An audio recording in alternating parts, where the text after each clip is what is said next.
Minutos.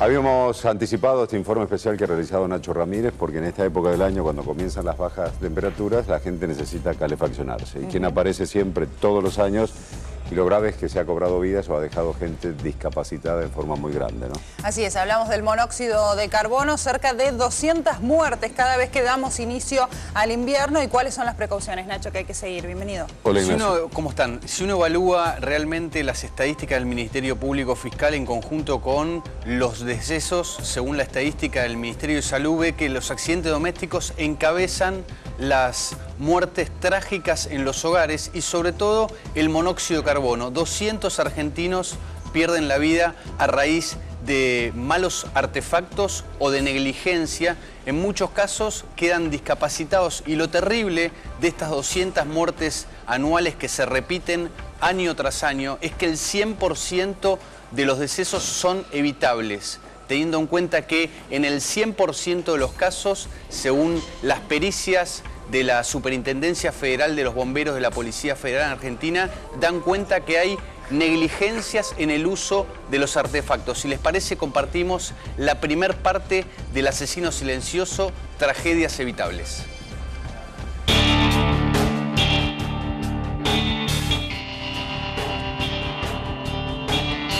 Con la llegada del invierno, en nuestro país se registran 200 muertes anuales por intoxicación con monóxido de carbono.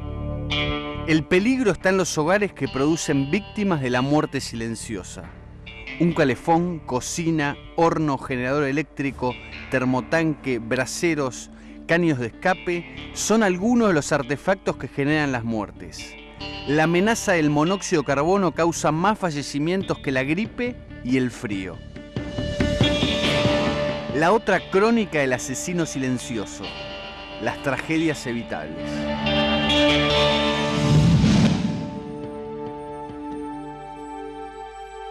A nivel doméstico se dan diversas deficiencias.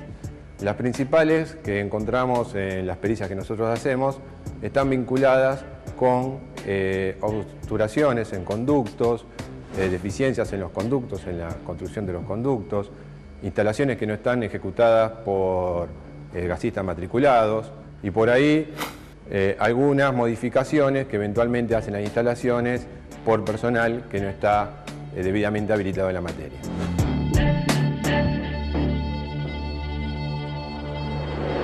Bueno, hay distintos tipos de obturaciones. Las más comunes que se dan son nidos que se forman en primavera, que es común que los pájaros aniden porque el conducto evacuador está a cierta temperatura que lo hace confortable, o reformas o modificaciones que hacen en las viviendas que hacen que sin darse cuenta rompan el lugar donde está el conducto y por ahí caigan mampostería o algún otro elemento y esto hace que se encuentre el conducto obstruido y el monóxido, en vez de evacuar al exterior, quede concentrado en el interior de la vivienda. El monóxido de carbono, de acuerdo a las concentraciones que se produzcan en el interior de la vivienda, puede matar en cuestión de horas. Es muy venenoso y es altamente mortal.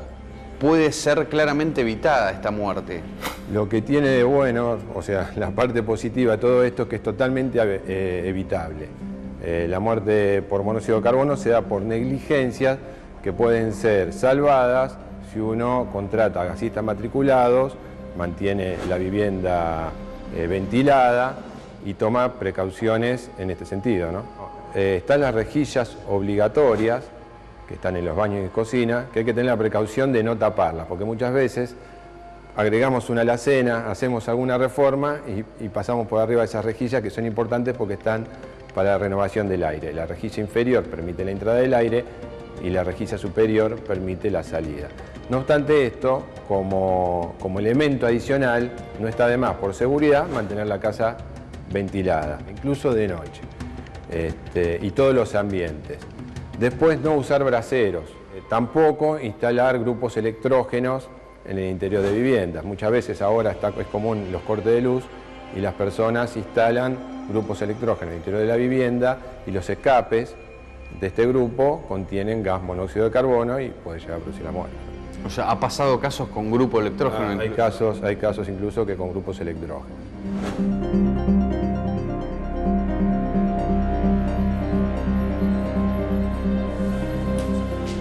lo tengo acá.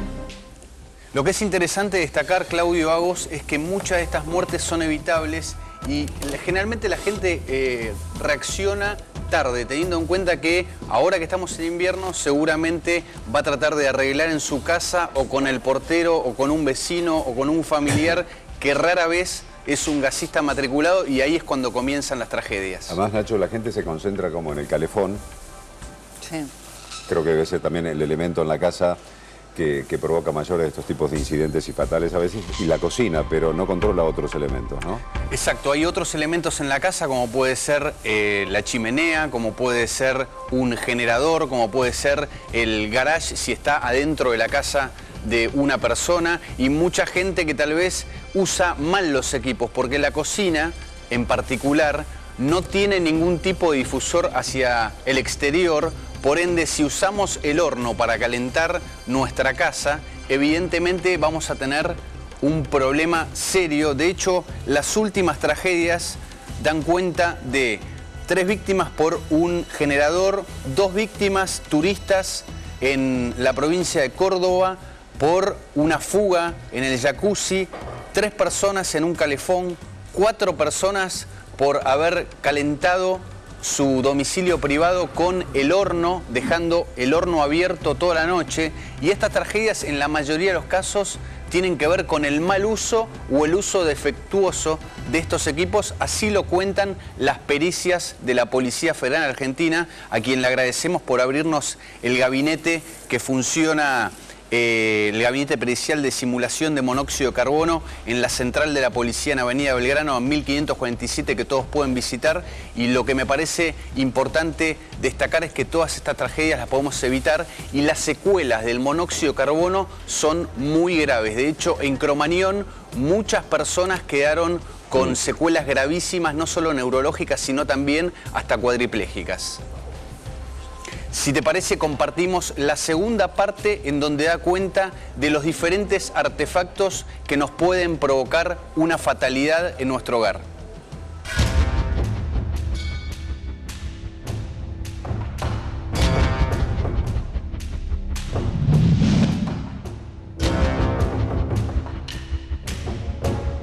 El monóxido de carbono es un gas venenoso que se produce por la combustión incompleta del gas natural, leña, carbón, querosén, alcohol o nafta. Es invisible, inodoro y no causa irritaciones. Seguidamente vamos a hacer una prueba sobre artefactos que tenemos instalados, los cuales unos están correctamente instalados y otros están deficientemente instalados, digamos a propósito, para poder hacer mediciones de pérdida de monóxido de carbono.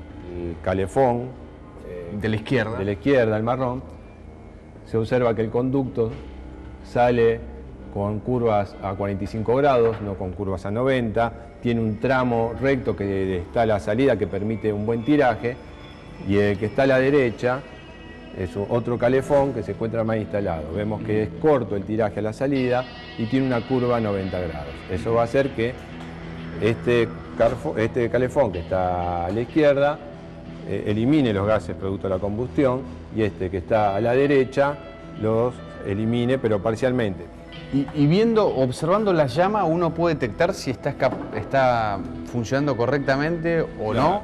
Independientemente de si evacúa o no evacúa bien al exterior, la llama nos da un indicio de si está quemando bien, si esa combustión se está dando en forma completa o incompleta, como decimos nosotros. Si es incompleta, o sea, con ausencia de oxígeno o falta de oxígeno, va a tener un color amarillento o naranja, que está indicando que está generando más monóxido de carbono del que debería. Si es completa, o sea, la llama correcta, esta sería azul, con la punta de la llama casi transparente. Esto indica que hay bastante oxígeno en la combustión y por ende no está generando monóxido de carbono esa llama, ¿no?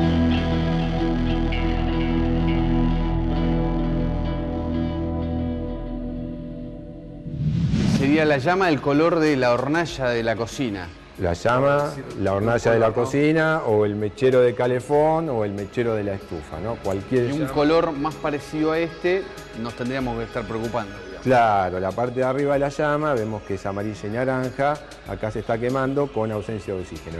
Estos elementos encendedores lo que tienen que no permite entrar oxígeno para la combustión, entonces lo que vemos es que quema mal, o sea, pero por la potencia de la llama no genera mucho monóxido de carbono, pero sí es una llama que indica que está quemando mal. En el caso de una cocina o un calefón estaríamos ya en riesgo. Por ejemplo, en el caso de la hornalla de una cocina, cuando colocamos una pava, si esta pava presenta en la base o en los costados tizne, nos está indicando que está quemando incorrectamente esa llama y está generando monóxido de carbono.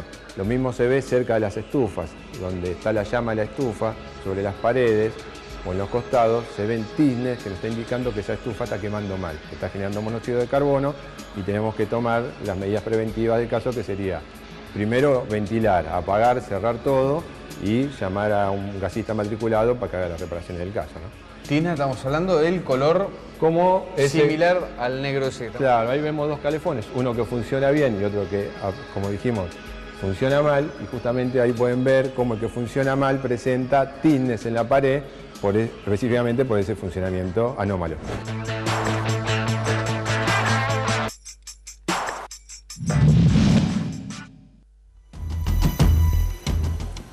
Y vimos de qué manera nosotros podemos tomar diferentes medidas para prevenir una fatalidad en nuestros hogares, así que ahora que viene el frío me parece que es importante que observemos todos los artefactos para ver si están funcionando en buen estado, porque de nosotros depende obviamente que una tragedia no sea provocada en nuestro hogar. Nacho, en algunos minutos más vamos a hablar con un médico toxicólogo justamente para que nos diga cuáles son aquellos síntomas que comienzan a presentarse, y hay una particularidad que vos aclarabas antes, que son muy parecidos a la gripe. Ojo con esto, porque hace que uno no salga corriendo a abrir las ventanas o a recibir atención. Así que si te parece, en minutos seguimos analizando el tema con un profesional. Perfecto. Gracias. El doctor Carlos Amín, director del Departamento de Toxicología del Hospital Fernández, ahí aclarándonos todas las dudas y cómo prevenir que eso suceda.